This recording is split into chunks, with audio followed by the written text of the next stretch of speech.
Here's more wrestling news for May 16th, 2022, and your headlines for this afternoon include: who will be Roman Reigns' next challenger? Two names put forward by WWE's higher-ups. WCW announcer looking to block Ric Flair from ever getting back in the ring. AEW star weighs in on talent not having their contracts renewed by Tony Khan. Unlikely name reported to be the fourth member of the Judgement Day. It's not Ciampa. Hacksaw Duggan gives sad update on his health. Paige has big plans for on-screen return, but not as a wrestler. Ring of Honor World Champion Jonathan Gresham loses PROGESS Championship at UK show. Kayla Braxton looking to expand her roles outside of WWE, and more. We're kicking off with Roman Reigns, who will be wrestling far less from now on, thanks to a lucrative contract he recently signed. Matches featuring the Tribal Chief are expected to almost exclusively happen at stadium events, with his next bouts set to take place at Money in the Bank and SummerSlam in July. According to Brad Shepard, WWE are already making plans for Reigns' next matches, and WWE's higher-ups are pushing for Randy Orton or Riddle to be the next to face the Tribal Chief. Of course, RK Bro are currently feuding with the Usos, with a title unification match set for this week, and it's believed that Reigns may interfere in the match, starting a program with either Orton or the original Bro.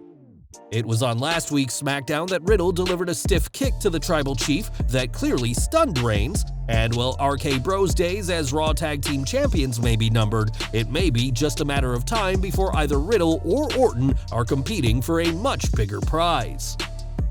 Earlier this month, it was reported that Ric Flair is looking at an in-ring return after videos of him taking bumps in the ring was shared online. The current plan is for Flair to work a six-man tag, teaming with FTR to face the Rock and Roll Express and a mystery partner, but there's no word on when or where this match will happen. One person who hopes it never takes place is Chris Cruz, who worked for WCW from 1988 to 1995 as an announcer and commentator. In a lengthy Facebook post, Cruz said that Rick should be blocked from wrestling, noting the fact that he's 73 years old and has a pacemaker installed. Cruz added that Flair is in poor health despite the fact that Rick says he's in better shape now than when he faced Sting 20 years ago on the final Nitro. Calling himself a concerned citizen of Maryland, Cruz said that Flair shouldn't be given a license to wrestle in this state or any state, and encouraged others to contact the Athletic Commission with a similar sentiment, saying it could keep Flair alive.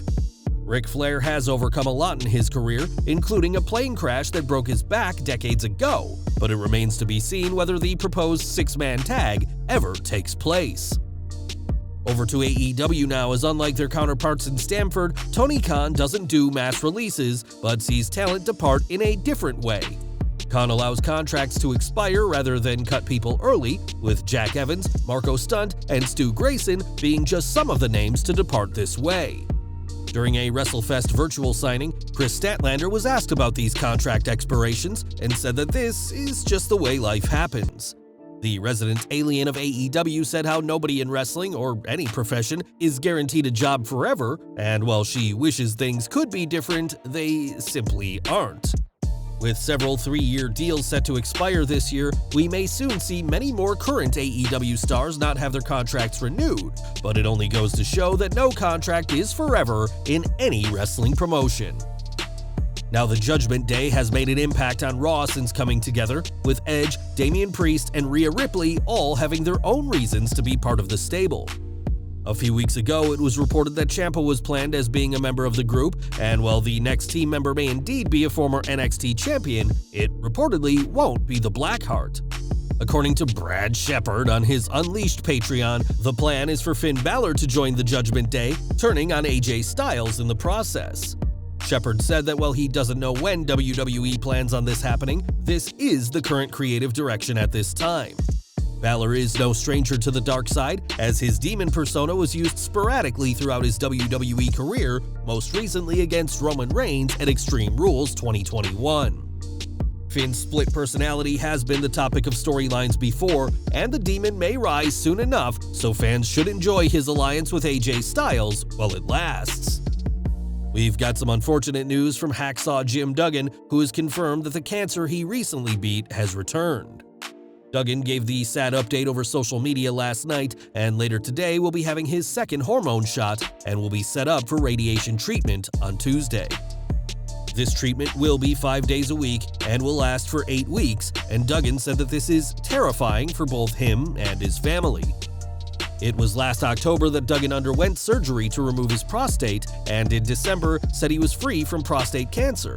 And we're wishing the WWE Hall of Famer the very best in this latest battle for his life. In 2018, Paige was forced to retire from in-ring competition, but has always insisted that she will wrestle again one day. So far, that day hasn't come, as Paige continues to go unused by the promotion, having missed the past 787 days of the company's programming. Paige may not be ready to wrestle again, but she now has a new plan in mind, as when WWE tweeted asking fans who they'd like to see Ronda Rousey face next, the British superstar put herself forward as a manager. This idea isn't entirely far-fetched, as Rousey has struggled on the mic in the past, and having a manager could do her wonders in that regard. We imagine that having Paige around would also help Rousey's status as a babyface, as after being missing for over 2 years, fans would be elated to see the inaugural NXT Women's Champion back on TV. Paige's last appearance was back on the March 20th, 2020 edition of SmackDown, and while only Vince McMahon can decide whether to bring her back, Paige has big plans of her own as Rousey's manager. We've got some news from Ring of Honor next, as World Champion Jonathan Gresham is making a name for himself, but has been stripped of the PROGESS World title. At last night's event in London, Gresham faced Gene Money and was stripped of the title following a DQ loss and a 3-on-1 beatdown to his opponent. Before losing the title, Gresham had held the gold since March, defeating Cara Noir at the company's Chapter 130 event, Dodge, Dip, Duck, Dive, and Dodge Show. In all likelihood, this decision was made to get the title off Gresham, as he'll be kept busy with Tony Khan's Ring of Honor, but for now, PROGESS is without a world champion. And we're ending today with Kayla Braxton, who has proven to be a hit with fans in WWE, but is looking to take her talents elsewhere. In a post on social media, Braxton discussed her current position in WWE, saying that while she loves her role and has no plans on leaving, she does want to add some valuable experience to her arsenal, and called on any movie or talk show producers to consider her for a role. Braxton even said she'd be fine being in a horror film, playing the character who gets killed first, just so she can diversify her experiences in entertainment.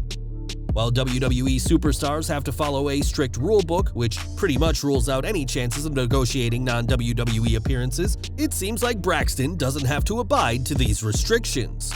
Kayla is certainly having a blast in WWE, and especially enjoys her unique relationship with Paul Heyman, but time will tell if something else is in the not-so-distant future for the WWE correspondent. Well guys, that's our news for today. Please share your comments below. Also hit the like button, subscribe to our channel, and hit the bell icon to receive all notifications. And as always, thanks for watching.